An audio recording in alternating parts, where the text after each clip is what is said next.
폭염 속에서 여러분들 지치죠? 자, 또 밤잠을 설치죠? 이런 여러분에게 이 시간 말씀을 통해서 여러분의 심령이 새롭게 일어나는 시간이 되시기를 주님의 이름으로 축원합니다. 자, 많은 교회들이 지난주에 맥주감사절로 드렸지만 오늘 저희 교회는 오늘 맥주감사절을 지킵니다. 그래서 오늘은 이 맥주감사절의 성경적 의미, 또 우리가 이 절기를 어떻게 지켜야 될 것인가를 한번 말씀을 드리면서 은혜를 나누고자 합니다. 자, 이 맥주감사절은 해마다 한 번씩 옵니다. 그래서 우리는 어떻게 해요? 그냥 무심코 넘길 때가 많이 있습니다. 그런데 하나님은 왜 이 법을 정했을까? 그 의미를 생각해 보면서, 자, 금년의 맥주감사절은 그냥 1년에 한 번씩 지켜지는 행사가 아니라 오늘 진실되고 정성을 다해서 드리는 감사의 절기가 되어 가지고 하나님께는 영광이 되고 여러분들에게는 한없는 하나님의 은혜와 축복이 임하는 절기가 되기를 주님의 이름으로 부탁을 드립니다. 오늘 본문 말씀에 보니까 하나님께서 이스라엘 백성들에게 명령하시기를 맥주절을 지키라고 말씀합니다. 오늘날 일부 자유주의 신학자들이라든가 도시의 대형 교회들이 맥주감사절에 무용론을 주장합니다. 우리가 보리 농사도 안 짓는데 굳이 우리가 맥주감사절을 지켜야 되겠느냐, 이렇게 얘기를 하지만은 오늘 이 시간에는 우리가 이 맥주감사절의 의미를 바로 깨달아서 하나님이 기뻐하시는 감사절을 지켜야 되고 드려야 되는 줄로 믿으시기 바랍니다. 자, 그러면 맥주감사절은 어떤 절기인가요? 맥주감사절은 봄에 농사를 지어서 첫 열매를 드리는 절기입니다. 그래서 6월절 다음 날로 계산해서 50일째 되는 날로 이 맥주감사주의를 지키는데, 그렇기 때문에 이 맥주감사절에는 구약과 신약의 두 가지 큰 의미를 생각해 볼 수가 있어요. 먼저 구약에는 이스라엘 민족이 출애굽에서 50일 만에 시내산에 도착을 합니다. 시내산에 도착했을 때 하나님은 이스라엘 백성들이 이제 하나님의 선민, 하나님의 백성으로 살아가야 될 십계명을 주셨던 날입니다. 그래서 이 맥주감사절은 하나님이 십계명을 주는 날이었다는, 무엇하기 위해서? 그 백성이 복받는 민족이 되기 위해서 십계명을 주셨다는 겁니다. 자, 그 다음에 신약에 와서는요, 이날은 성령 강림절인 오순절날이 되었습니다. 이 오순절에는 우리가 잘 아는 것처럼 예수 그리스도께서 부활하시면서 제자들에게 약속한 성령을 기다리러 갑니다. 그래서 이 제자들이 이제 예수 이름을 따랐던 무리들이 마가의 다락방에 모여서 기도하다가 성령을 충만히 받아서 교회의 탄생의 날이 시작이 되어졌다는 거예요. 그래서 맥주감사절은 바로 교회의 탄생일이기도 합니다. 그렇기 때문에 맥주감사절은 하나님께서 십계명을 주셔서 하나님의 백성들이 이를 지킴으로 복을 받게 하는 날입니다. 또 신약시대에는 성령 강림으로 예수 그리스도의 몸된 교회가 탄생한 아주 의미 있고 깊은 날이기 때문에 하나님의 은혜에 감사하는 마음으로 오늘 우리는 이 절기를 지켜야 되는 거예요.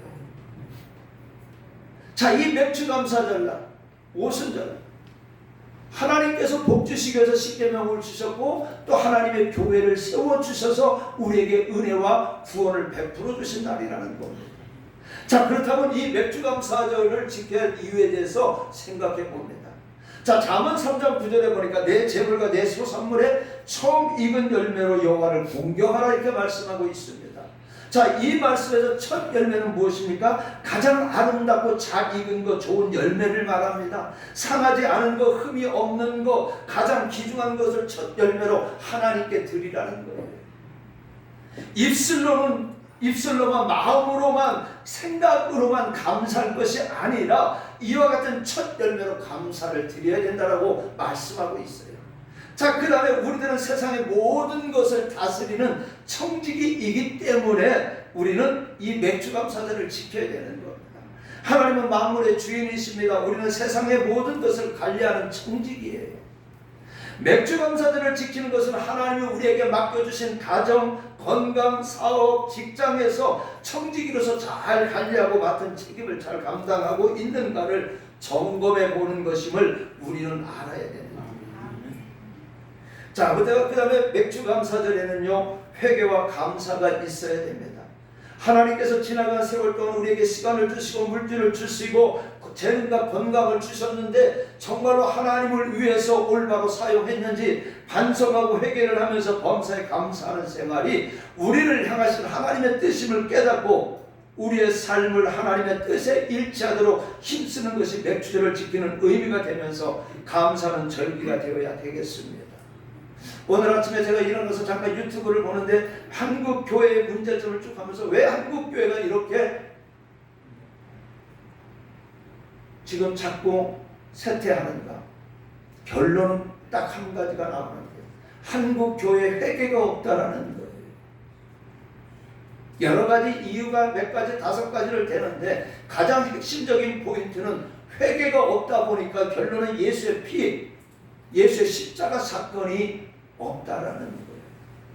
그래서 한국 교회는 쇠퇴할 수밖에 없다라는 것이죠. 감사도 없다라는 것이죠. 또한 이 맥주절은요, 나그네 생활의 청산입니다. 하나님의 백성으로서 확신을 주는 것이고 새 출발을 하는 겁니다. 무슨 말이에요? 이스라엘 백성이 약속의 땅 가나안에 도착해서 첫 수확을 얻게 됩니다. 그들은 40년 동안 광야 생활할 때는 하나님께서 그들을 먹이시고 입히셨습니다.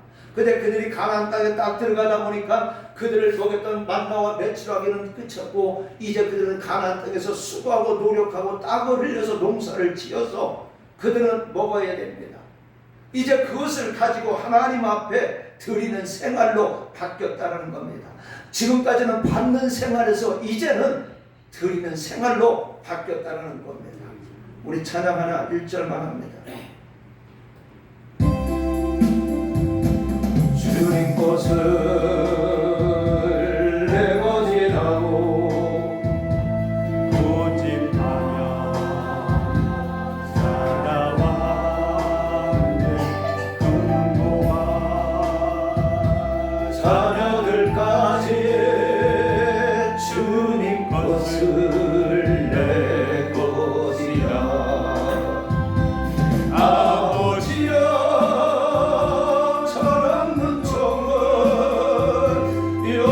용서하여 주옵소서. 맡긴 사명 맡긴 재물은 주를 위해 쓰렵니다. 이 맥주감사를 잘 지키면 축복을 받습니다. 은혜를 받습니다. 믿으시면 아멘 하시기 바랍니다. 그래서 이 맥주절의 깊은 뜻을 한번 생각해 보면서 오늘 함께 은혜 받기를 원합니다. 자, 그렇다면 맥주감사절은 어떤 뜻입니까? 자, 맥주감사절은요, 신앙생활의 성숙됨을 의미하고 있어요. 다 같이 한번 따라해 봅시다. 신앙생활의 성숙. 이스라엘 백성들은요 40년 동안 광야 생활했습니다. 광야 생활은 뭐예요? 하나님께 전적으로 의지하는 생활이었어요. 주시는 것만을 받아 먹었습니다. 드릴 줄을 모르는 생활을 했어요. 씨는 뿌리지 않고 거두기만 하는 생활을 했습니다. 드리지는 아니하고 수고도 아니하는 미숙한 생활을 했다라는 거예요. 마치 어린 아이들이 부모나 어른들이 해주는 것만 의지하고 살아가는 것과 똑같은 생활을 이스라엘 백성들은 40년 동안 해왔다는 겁니다. 이것은 마치 오늘의 교인들이 하나님으로부터 구원을 받고 제사함을 받고 은혜 받고 축복받고 살면서도 하나님께 감사할 줄 모르고 봉사나 헌신 충성도 할 줄 모르는 사람과 같다라는 거예요. 그런데 이와 같이 광야 생활하던 이스라엘 백성들이 이제 요단강을 건너갑니다. 그리고 가나안 땅에 들어가자마자 만나가 끊어지고 메추라기도 내리지 않습니다. 이제 그러다 보니까 그들은 어떻게 해요? 열심히 농사짓고 가축을 기르고 땀 흘려 일하고 수고하여 하나님께 드릴 줄 아는 신앙으로 성숙하게 자라났다는 겁니다. 무엇이든지 미숙한 것은 완전치 못해 맛이 없고 먹을 수가 없습니다. 익지 않은 거 먹으면 떨쓴다 씁니다. 그래서 어떻게 뱉어버리잖아요. 음식도 마찬가지입니다. 덜 익으면 맛도 없습니다. 덜 익은 음식은 먹을 수도 없습니다. 그리고 값어치도 없습니다. 그렇기 때문에 모든 것은 익어야 되는 겁니다. 오늘 우리도 마찬가지입니다. 우리의 신앙도 성숙되어야 되는 거예요. 우리의 신앙도 잘 익은 가실처럼 성숙되어야 됩니다. 쭉정이나 덜 익은 것은요 하나님께서 기뻐하시지 않습니다. 옛날에 보면은요 진상품이라는 것이 있죠. 전국에서 가장 좋은 거, 가장 좋은 해산물, 농산물들을 누구에게 드립니까? 임금에게 바치지 않습니까?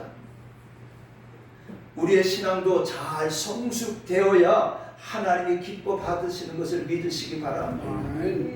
이스라엘 백성들은 지금까지 하나님께 바다만 먹었습니다. 그러면서도 감사할 줄 모르는 덜 익은 신앙이었지만 맥주전을 통해서 노력하고 거둔 것을 하나님께 감사할 줄 아는 신앙으로 성숙되어진 겁니다.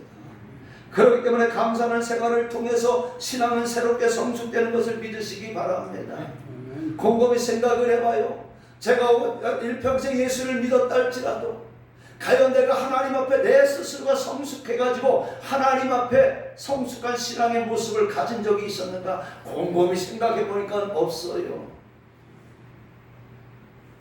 내가 하나님께서 기뻐하시는 모습으로 성숙한 것이 있는가 보니까 없어요. 오늘 우리의 모습도 마찬가지예요.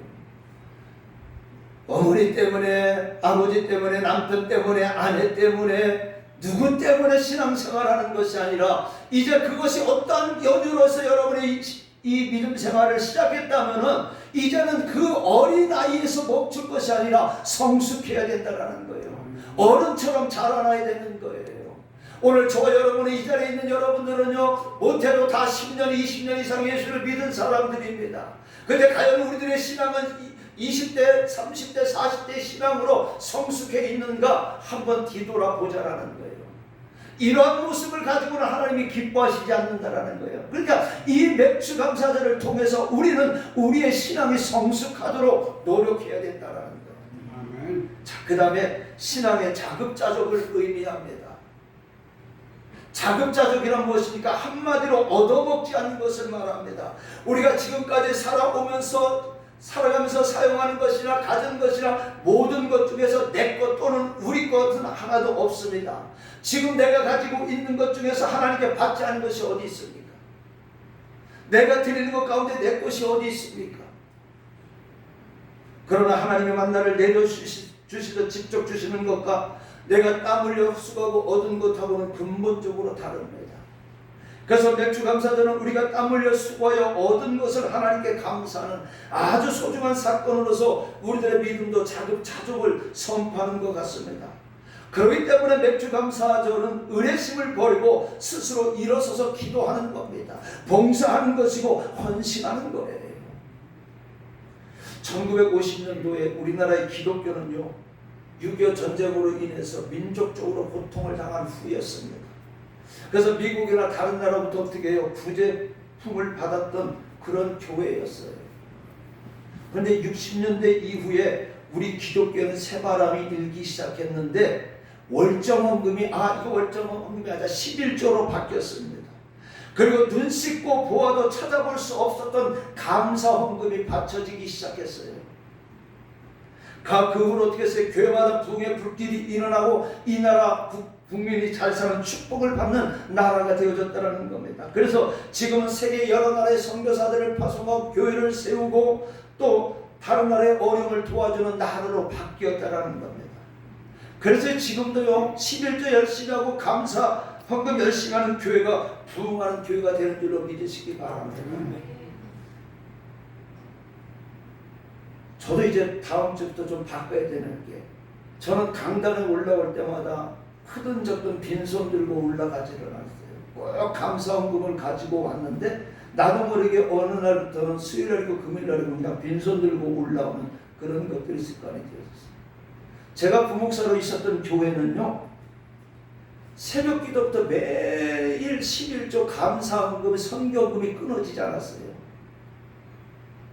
뭐 많이 드리는 사람도 있지만 어떤은 1,000원 넣고 하는 아이들도 있고 우리 아들도 매일 예배 때마다 1,000원씩 넣었어요. 새벽 기도, 주일, 오전, 오후, 새벽, 그 다음에 철야 수요 기도 이렇게 쭉 그것을 해왔는데 나도 모르게 어느새 우리 교회에서 그걸 잊어버렸어요. 여러분 잘 되기를 원합니까? 우리 교회가 부흥되시기를 원합니까? 하나님 앞에 인색하지 마시기 바랍니다. 감사를 잃어버리지 마시기 바랍니다. 성경 찬송도 가지고 다니지 않습니다. 헌금은 남들이 하겠지, 봉사는 나와 아무런 관계도 없이 생각하는 이런 신앙은 아무리 오래되어도 성장하지 못합니다. 그래서 하나님의 맥주 감사절을 지키라고 명령하신 거예요. 이제 우리는 강야 생활을 청산해야 됩니다. 의지하며 살던 생활이 자급자족의 생활로 변화되어져야 됩니다. 하나님께 달라고 조르기만 하던 믿음에서 이제는 드리며 감사하는 믿음으로 바뀌어져야 되는 겁니다. 남의 대접을 받고자 하는 데서 대접을 하는 신앙으로 바뀌어야 된다는 겁니다. 신앙생활은 남의 것 가지고 하는 것이 아니에요. 신앙생활은 빌려서 쓸 수가 있는 것이 아닙니다. 빌려온 도끼로는 나무를 자를 수가 없어요. 도끼날이 빠져나가 물에 빠집니다. 열왕기하 6장 5절 이하의 말씀을 쭉 보니까 엘리사 선지의 문화생들이 집을 지려고 나무를 베러 갑니다. 그중 한 이 생도가 그만 도끼를 강물에 빠뜨립니다. 근데 그 도끼는 자기 것이 아니었어요. 남의 것을 빌려온 것이라고 했습니다. 자, 그러기 때문에 내 것으로 해야 되는 거예요. 신앙은 연장과도 같고 전쟁에 나가는 용사들의 좋은 무기와도 같습니다. 맨손으로 일하는 사람과 좋은 연장을 가지고 일하는 사람 중에 누가 더 능률 있게 일할 수 있겠습니까? 남자분들은 군대 갔다 오신 분들은 알지만 다 군대 가면 자기 총은 자기께 따로 있잖아요. 그렇잖아요. 남의 것 갖고 쏘면 절대 맞지 않아요. 내 것으로 맞추기 위해서 수없이 노력을 하잖아요. 초점도 맞추고 그래서 내 것으로 만들어서 그것을 가지고 쓸 때는 내가 목표하는 그 목표 지점에 맞출 수가 있는 거죠. 오늘 신앙도 마찬가지입니다. 남의 신앙 가지고 내가 구원받는 게 아니에요. 남의 은혜 받은 것을 가지고 내가 은혜 받는 거 아니에요. 내가 은혜 받아야 되고 내가 신앙생활 속에서 체험해야 되는 겁니다. 아, 남의 체험을 나도 저 체험하고 싶다가 아니에요. 내가 체험해야 돼요. 기독교는 내 체험의 종교입니다. 남의 체험의 종교가 아니에요. 맨손으로 싸우는 사람과 무기를 가지고 싸우는 사람 중에 누가 이길 수 있다는 것은 우리가 다 아는 사실입니다. 이와 같이 신앙은 얻어다 하는 것이 아닙니다. 자기의 믿음을 가지고 자기가 구원받고 자기의 신앙 가지고 자기가 축복받는 것입니다. 믿으시면 아멘 하시기 바랍니다. 내 아버지 내 어머니의 신앙 가지고 구원받는 게 아니에요. 내 형제들의 신앙 가지고 구원받는 게 아니에요. 내 신앙 가지고 구원받는 거예요. 내 믿음 가지고 구원받는 겁니다. 우리 아버님은 늘 했던 말이 아들이 목사요, 형하고 동생이 장로요, 형수와 재수가 권사인데 어느 한 달이 못 잡으면 내가 구원받지 못할 것이냐. 아버지 그거 가지고 절대 구원받지 못합니다. 아버지가 고백하고 회개해야 믿음 구원받습니다. 옛날에 그러셨어요. 저희 아버지가. 근데 저희 아버지가요, 담배를 하루에 2갑 3갑씩 피우던 분이에요. 근데 교회 갈 때는 미안하니까 5가치로 갑니다. 몇 달이 지나면 3가치로 변합니다. 2가치, 1가치로 변했어요. 여의도 순복교회가 얼마나 큰 교회입니까? 자기 처남이 장로니까 그리 다 나가는데 그렇게 하면서 담배를 교회 갈 때는 핍니다. 그리고 마지막 돌아가시기 전에 저한테 했던 말이 너 형과 만나요. 우리 형 만나러 내 동생 만나러 간다. 천국의 확신을 가지고 편안히 가셨어요. 내 신앙 가지고 천국 가는 겁니다. 누구의 신앙 갖고 가는 게 아니에요. 신앙은 반드시 자족이 이루어져요. 아직도 목사가 이래라 저래라 나오세요 마지못해서 움직이는 신앙 사람은요, 아직도 신앙이 자라지 못하여 자급자족하지 못하는 성숙되지 못한 사람입니다. 그나마도 아예 하지 않는 사람은 양심의 화인을 맞아서 감각이 없는 사람이에요. 그래도 감사한 건 이 자리에 그런 분이 없는, 양심의 화인 맞은 사람이 없는 게 감사한 거예요. 자, 그런 사람은 빨리 깨닫고 회개해서 하나님의 말씀에 바로 서야 됩니다. 그렇지 않으면 하나님의 진노가 임하게 되는데, 계시록 2장 5절 말씀해 보니까 그러므로 어디서 떨어졌는지 생각하고 회개하여 처음 행위를 가지라. 만일 그러지 아니하면, 회개하지 아니하면 내가 내게 가서 내 촛대를 그 자리에서 옮긴다라고 그랬어요. 축복의 자리에서 멸망의 자리로, 은혜의 자리에서 저주의 자리로 하나님은 바꿔주신다라고 그랬어요. 그렇기 때문에 오늘 우리가 어떤 자리에 있는가를, 내가 지금 내 신앙이, 내 믿음이 어디에 있는가 점검하는 것이 중요합니다. 잘하지 못했다면 이제는 잘해야 됩니다. 성숙해야 됩니다. 이제는 누구를 의지했던 신앙에서 내 스스로의 신앙을 가지시기를 바랍니다. 우리 성도들 중에는 신앙이 성숙되지 못한 미숙된 믿음의 사람이 한 사람도 없기를 주님의 이름으로 축원합니다. 자, 그 다음에 맥주감사절은요, 하나님의 말씀을 지키는지 안 지키는지 시험하는 시금석이에요. 시금석은 뭡니까? 진짜인지 가짜인지 구별하는 것을 말합니다. 하나님의 신명기 28장 1절에 보니까요, 강야에서 이스라엘 민족에게 율법을 주셨고, 야고보서 2장 14절로 17절에 보면 하나님의 말씀과 계명은 듣기만 하라고 주신 것이 아니라 듣고 행하라고 주신 거예요. 그렇기 때문에 맥주절을 지키라고 하는 것은요, 하나님의 말씀을 지키는지 안 지키는지, 순종하는지 불순종하는지를 시험하신 하나님의 시금석이라는 거예요. 창세기 22장 2절 이하에 보면 하나님은 아브라함이 하나님을 사랑하는지 안 하는지를 시험했어요. 누구를 통해서? 그 아들 독자 이삭을 통해서. 12살 되던 그 아들을 모리아산에 바치라고 합니다. 100세에 얻은 아들입니다. 근데 그 아들을 드리라고 했을 때에 아브라함은 그 말씀에 즉각적으로 순종해서 그 아들과 함께 모리아산으로 갑니다. 그리고 모리아산 꼭대기 제단을 만들고 이제 그 아들을 잡아서 제물로 쓰려고 할 때 하나님께서 어떻게 해서 급하게 부르잖아요. 아브라함아, 멈춰라. 네가 나를 사랑하고 나를 경외하는지 내가 알겠다. 그 아이에게 손대지 말라고 하십니다. 우리들의 신앙이 성장하면요, 하나님께서 시험하십니다. 신앙이 어린 사람에게는 시험이 없지만 신앙이 크면 클수록 시험이 따르고 시련과 모험이 따릅니다. 그러나 이 시험을 이기면 더 큰 믿음이 오고 신앙과 인격이 놀랄 만큼 성장을 하게 됩니다. 아멘. 그만큼 하나님의 축복이 커지는 거예요. 아멘. 하나님의 사랑과 은혜가 커지는 거예요. 아무쪼록 여러분 시험에 통과해서 하나님이 주시는 축복과 은혜를 받는 성도들이 되시기를 주님의 이름으로 축원합니다. 그 다음에 맥주감사절을 지키려고 하는 것은요, 하나님이 축복하시기 위한 권고입니다. 자, 한번 같이 해봅시다. 하나님이 축복하시기 위한 권고. 자, 맥주감사를 지키는 성도에게 주시는 축복에 대해서 잠언 3장 9절로 10절에 보니까 창고가 가득히 찬다라고 말씀하고 있습니다. 무슨 창고가 가득 찹니까? 여러분, 육의 창고가 가득 찹니다. 사업의 창고가 가득 찹니다.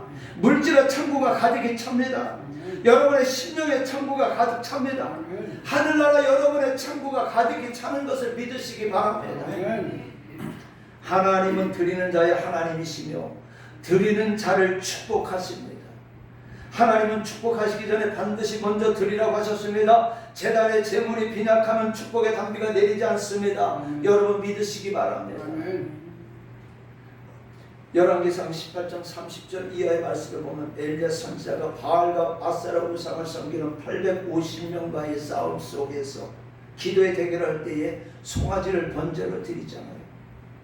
자, 그리고 3년 반 동안 계속된 가뭄 속에 물이 굉장히 귀합니다. 그럼에도 불구하고 물을 12통을 갖다 붓습니다. 그랬더니 하늘에서 불의 응답이 떨어졌어요. 엘리야의 기도가 하나님께 상달되어졌다라는 거예요. 저 옛날에 10여 년 전에 오살리 기도를 매주 목요일에 금요일날에는 갈 때가 있었어요. 우리 집사람하고.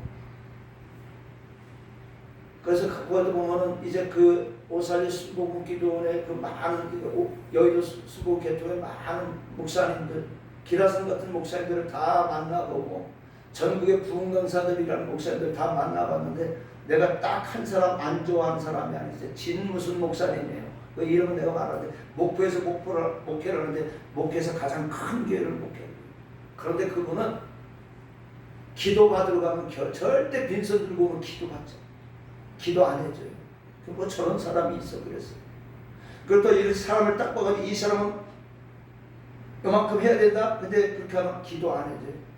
그래서 저는 참 그 목사님 굉장히 실망했어요. 우리 한국의 부흥강사로 그렇게 유명하고 목표에서 가장 큰 교회를 하고 있으면 왜 저럴까?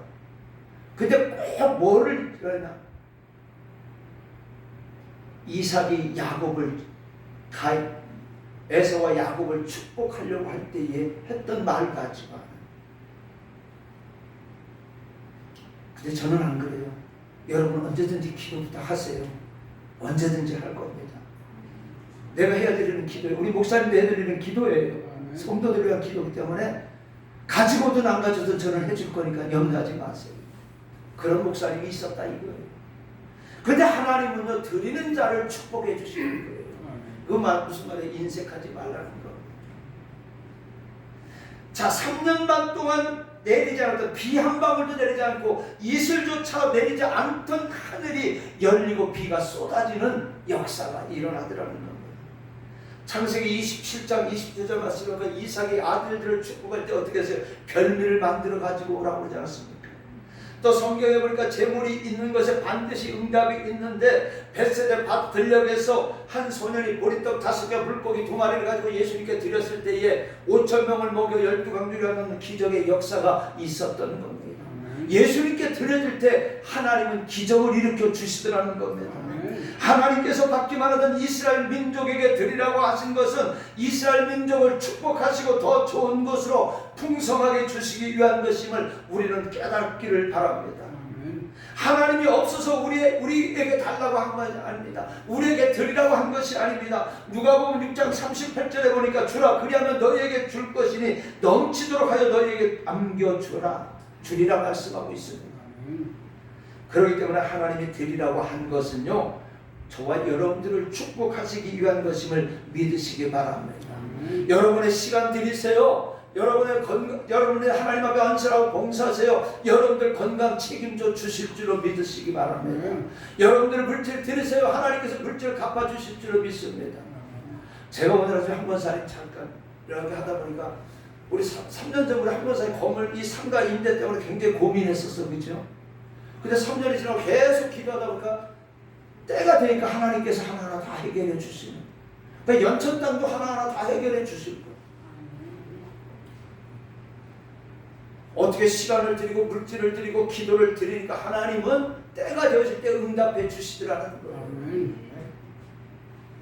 그러니까 하나님은 우리에게 드리라고 하는 거, 시간을 드리고 물질을 드리고 마음을 헌신하고 봉사하고 충성하라는 것은 하나님께서 할 수 없어서가 아니라 우리에게 축복 주시기 위해서, 건강 주시기 위해서인 줄 믿으시고 열심히 봉사하시고 열심히 헌신하고 드리시기를 주님의 이름으로 부탁을 드리겠습니다.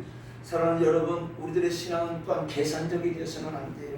하나님 앞에서 계산하고 따지고 또 내가 이만큼 헌금했으니까 하나님께서 내가 이만큼 큰 복을 주실 것이라는 생각을 버려야 됩니다. 누가복음 6장 38절에 보니까 너희의 헤아리는 그 헤아림으로 너희도 헤아림을 도로 받을 것인가.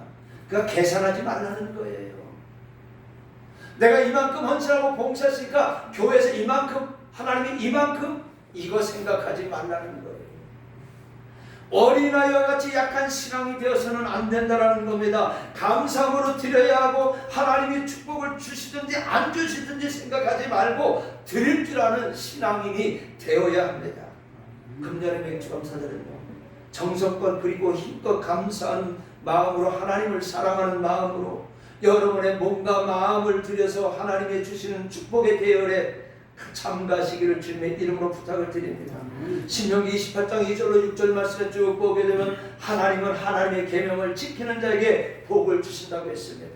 여러분들이 하나님의 말씀을 지킴으로 복받는 자가 되시기를 주님의 이름으로 축원합니다.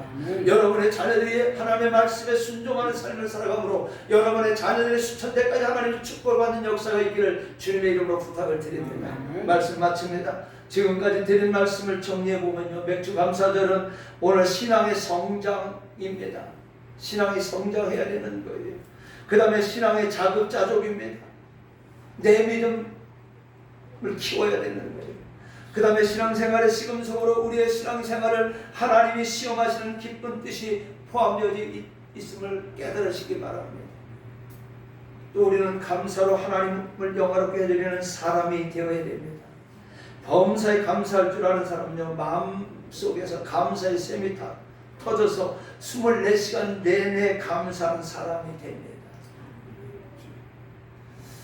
한번 저와 여러분 오늘부터 한번 해봅시다. 저도 그걸 자꾸 하는데 자꾸 뭘 이렇게 오면은 잊어버려요. 주님 감사합니다. 주님 감사합니다. 아멘을 계속 하는. 그 나중에는 하다 보니까 무의식 중에서도 그냥 저도 모르게 주님 감사합니다 하면 주님 감사합니다. 아멘이 나와요. 한번 우리 한번 해봅시다. 그래서 24시간 우리 입에서 감사가 끊어지지 않는 그런 생활을 한번 해봅시다. 하나님께서 어떻게 내 감사하는 마음을 가지고 그 고백을 할 때 하나님께서 어떻게 갚아주시는 한번 우리가 이 맥주 감사 예배를 드리면서 한번 실천해 봅시다. 우리의 예배와 기도와 찬송과 봉사와 충성에도 감사가 충만해야 되는 줄로 믿으시기 바랍니다. 아마쪼 2025년도에 이 맥주 감사절은 정성과 진실과 감사가 충만한 감사절이 되어서 범사가 잘되고 기쁨이 샘솟고 하늘의 위로와 상급이 넘치는 축복된 성도가 되시기를 주님의 이름으로 간절히 축원합니다. 축원합니다. 은혜로우신 아버지 하나님, 우리가 맥주 감사절을 맞이하면서 1년에 한 번씩 오는 것이지 하면서 그냥 보는 것이 아니라 지난 6개월 동안 우리를 지켜주시고 인도해 주신 그 하나님 앞에 진정으로 감사할 수 있는 신앙인이 되어지게 하여 주시옵시고, 이제 남은 6개월도 하나님 앞에 맡김으로 말미암아 우리의 삶이 형통함을 누려나갈 수 있도록 하나님 은혜 내려 주시옵소서. 은혜로우신 아버지 하나님, 이제 이미 맥주 감사절을 통해 우리의 신앙이 성장하기를 원합니다. 이제 우리의 신앙이 체험하는 신앙 같기를 원합니다. 아버지 또한 우리의 신앙이 생활이 시금석으로 우리의 신앙생활을 시험하시는 하나님의 기쁜 뜻을 발견하고 이 시험에서 이기고 하나님 앞에 칭찬받는 승리자가 되어지게 하여 주시옵시고, 범사에 감사하는 우리들 되어지게 하여 주시옵소서. 감사할 때 하나님의 약속된 축복이 우리들 모든 성도들 발걸음 위에, 하나님의 저들의 가정 위에 하는 일들 위에 날마다 넘치게 하여 주시옵소서. 이 시간 나사렛 예수의 이름으로 명하노니 걱정 의심 염려 떠나갈지어다. 모든 질병 떠나가게 하여 주시고 범사에 감사할 수 있는 우리 교회가 되어지게 하여 주시옵소서. 예수님의 이름으로 감사하며 기도하옵나이다. 아멘.